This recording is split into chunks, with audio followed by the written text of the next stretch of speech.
Germany में हमारी गुजरात की एक जैन फैमिली की सिर्फ 9 साल की बेटी अरिहा शाह, उसको जर्मनी ने फॉस्टर केयर में डाला। वो जर्मनी की सरकार कहती है कि तुम अपने बच्चे की ठीक परवरिश नहीं कर पा रही हो, इसको फॉस्टर केयर में। 9 महीने की बेटी है, 9 मंथ्स। हमारे वहाँ जैन फैमिली जो गुजरात में होते हैं सर, वो कांदा, प्याज, लहसुन तक नहीं खाते हैं। वो नॉनवेज बेटी वहाँ खाएगी, उस परिवार पे क्या गुजरेगी। हम कहते हैं कि हम लाल आंख करेंगे, हम कहते हैं हमारे पास 56 इंच का सीना है। मैं विनती करता हूँ आपके जरिए, दिखाए वो सीना, दिखाए वो लाल आंख। हमारी बेटी को गुजरात में वापस लाना चाहिए कि वहाँ की सरकार को मजबूर करे कि गुजराती लोग क्या केयर करेंगे, उस गुजराती फॉस्टर केयर में उस बच्ची को रखना चाहिए, ना कि उस जर्मन के फॉस्टर केयर में। અરીહા શાહનો મુદ્દો આજે સંસદમાં ગુંજ્યો છે. શું છે આ પૂરેપૂરો વિવાદ? જર્મની કેમ ભારતની દીકરીને એના મા બાપને નથી આપી રહ્યું? યુનાઇટેડ નેશનનું આ મામલે શું કહેવું છે? ભારત સરકાર આ મામલે શું કરી રહી છે? નાની ફૂલ જેવી દીકરી આરીહાના ભવિષ્યનું હવે શું? અને એ મામલે શક્તિસિંહ ગોહિલે સંસદમાં રાજ્યસભાના સાંસદ તરીકે રજૂઆત કરી હતી અને જૈન સમાજના મા બાપને એની દીકરી દઈ દેવામાં આવે એવી વાત કરી હતી. શું છે પૂરો વિવાદ? વિસ્તારે વાત કરીએ. નમસ્કાર, વાઇબ્સ ઓફ इंडिया સાથે હું સમીર. मैं एक बड़े गंभीर मसले पे आपके जरिए सदन का और सरकार का ध्यान आकर्षित करना चाहता हूँ। हमारे भारतीय लोग, इंडियन सिटीजन, बाहर काम करने के लिए जाते हैं। उनके बच्चों को बिना किसी वाजिब कारण के उठा के फॉस्टर केयर में डाल दिया जाता है, और ये वहाँ ना हमारी मदद मिलती है और वो बच्चे वहीं पे रहते हैं।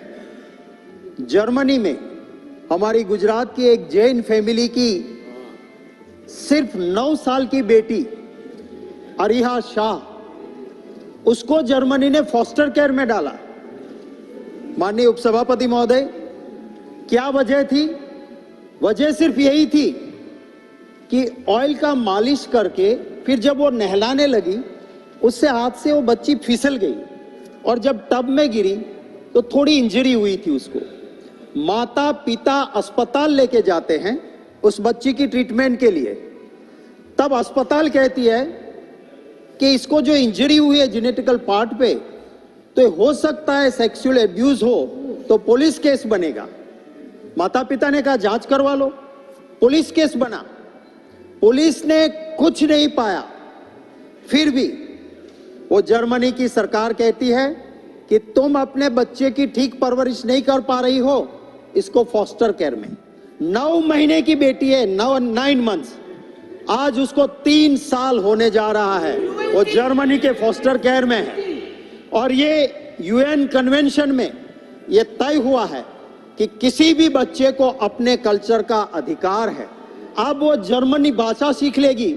हमारे वहाँ जैन फैमिली जो गुजरात में होते हैं सर, वो कांदा, प्याज, लहसुन तक नहीं खाते हैं।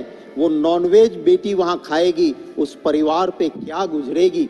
मैं ये कहना चाहता हूँ आपके जरिए सरकार को भी कि अगर किसी भी डेवलप्ड कंट्री का कोई भी सिटीजन, ये बेटी इंडियन सिटीजन है, वो जर्मन सिटीजन नहीं है, यहाँ पैदा हुई है, हमारी नागरिक है, उसको वहां रोक के रखा। अगर डेवलप्ड कंट्री का एक भी सिटीजन एक दिन रोक के देखे कोई, हम तो बड़ी बड़ी बात करते हैं, हम कहते हैं कि हम लाल आंख करेंगे, हम कहते हैं हमारे पास 56 इंच का सीना है।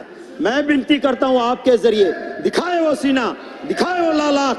हमारी बेटी को गुजरात में वापस लाना चाहिए, और अगर देर भी लगती है तो हमारे वहां गुजराती लोग हैं सर, कहते हैं कि उस बेटी को हमारे फॉस्टर केयर में डालो, ताकि हमारी संस्कृति भी रहेगी। कम से कम इतना तो सरकार करवा सकती है कि वहां की सरकार को मजबूर करे कि गुजराती लोग क्या केयर करेंगे, उस गुजराती फॉस्टर केयर में उस बच्ची को रखना चाहिए, ना कि उस जर्मन के फॉस्टर केयर में, जहां उसको बर्लिन से भी आगे ले गए हैं। कहां ले गए वो भी नहीं बताया। धन्यवाद. શાહ પરિવારની અગ્નિ પરીક્ષા વર્ષ 2021માં સપ્ટેમ્બર માસમાં શરૂ થઈ હતી. 7 મહિનાની દીકરી કંઈક કારણોસર ઘાયલ થઈ ગઈ હતી. જર્મનીના બર્લિનમાં અરીહાના દાદી એની સારવાર કરી રહ્યા હતા, એમની સારભાળ વગેરે કરી રહ્યા હતા. ત્યારે આ બનાવ બન્યો હતો. ઘાયલ દીકરીને મા બાપને દવાખાને લઈ જવી પડી અને ત્યારથી જર્મની બાળ સુરક્ષા વિભાગ આમાં વચ્ચે પડ્યું. બાળ સુરક્ષા વિભાગે દીકરીના પરિવાર પર દુર્વ્યવહારનો આરોપ મૂક્યો અને અરીહાને ચાઇલ્ડ કસ્ટડીમાં જર્મનીમાં લઈ લેવામાં આવી. દીકરીના પિતા ભાવેશભાઈ અને માતા ધરા શાહે બાળ સુરક્ષા વિભાગના ગંભીર આક્ષેપને નકારી કાઢ્યા હતા. પહેલા તો બાળ સુરક્ષા વિભાગે એવા આક્ષેપ મૂક્યા હતા કે બાપે જ દીકરી સાથે ન કરવાનું કર્યું હતું. પણ ફેબ્રુઆરી 2022માં આરિહા પર હુમલાના આરોપો જે કોઈ પણ થયા હતા એમાંથી મા બાપને મુક્ત કરી દેવામાં આવ્યા. જર્મનીની સત્તાવાળાએ એવું કહી દીધું કે આરિહાના માતા પિતા એની દીકરીની સંભાળ નથી રાખી શકતા. પછી જર્મની યુવા કલ્યાણ કાર્યાલય છે એમને બાળકીની જે કસ્ટડી છે એ લઈ લીધી હતી.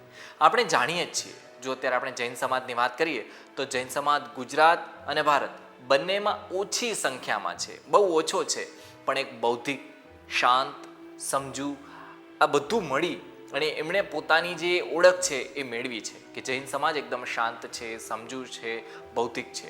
જૈન સમાજની દીકરીને મા બાપથી અલગ રાખવાના વિરોધમાં ભારતમાં પણ લાખોની સંખ્યામાં જૈન સમાજે વિરોધ કર્યો હતો. સમાજની સાથે પરિવારે પણ જંતર મંતર ખાતે ધરણા કર્યા હતા અને માગ કરી હતી કે અરીહાનો કબજો ફરી એના મા બાપને આપી દેવામાં આવે. વિચાર કરો, એ મા બાપ ઉપર શું વીતતી હશે કે પોતાની દીકરીનું મોઢું જોવા માટે તરસતા હોય. પુત્રી પ્રેમના વિરહમાં એ મા બાપની હાલત કેવી હશે ને, એ તો જેના ઉપર થાય ને એ જ સમજી શકે કે આ પરિસ્થિતિ શું છે. અત્યારે પણ અરીહા છે એ મા બાપની પાસે નથી. જર્મનીની સરકાર અને બાળ સુરક્ષા વિભાગ છે એની સામે આજે મા બાપ છે એ લડી રહ્યા છે. ભારત સરકારની વાત કરીએ તો પરિવારને જે રીતના માગ રાખી હતી એમને મદદ આપવા માટે ભારત સરકાર કરી રહી છે, પ્રયાસો કરી રહી છે. અને આરિહાના વિવાદના કારણે હવે જર્મની અને ભારત આ બંનેના સંબંધોમાં પણ તકલીફ આવી શકે છે એવી સંભાવના દેખાડવામાં આવી રહી છે.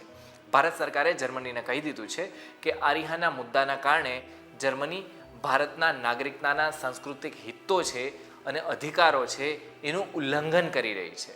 વિચાર કરો, પર્યુષણ નથી ઉજવવા દેવામાં આવી રહ્યું, જર્મન ભાષા બોલાવડાવવામાં આવે છે. ભારત દૂતાવાસ પણ પ્રયાસ કરી રહ્યું છે કે આરિહાને એમના મા બાપને ફરી પાછું આપી દેવામાં આવે. જર્મની સરકારની સાઈડથી જો આપણે વાત કરીએ તો એમનું સ્ટેન્ડ એકદમ ક્લિયર છે કે બાળકનું કલ્યાણ એમના માટે સર્વોપરી છે. જર્મની માટે તે લોકો માને છે કે આ સમયે આરિહા સાથે જે કરવામાં આવી રહ્યું છે એ બરોબર કરવામાં આવી રહ્યું છે. પણ આપણે ભારતમાં છીએ, આપણી સંસ્કૃતિ અલગ છે, આપણા નિયમો અલગ છે.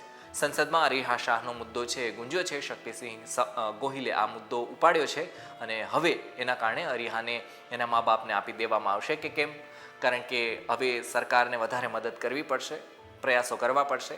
જર્મનીની કાનૂની લડાઈના કારણે અરીહાનું ભવિષ્ય અત્યારે એકદમ અંધકારમય થઈ ગયું છે.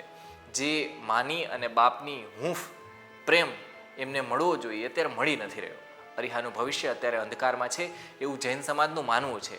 એમાં અજવાળું તો જ આવશે જો અરીહાને એમના મા બાપને આપી દેવામાં આવશે.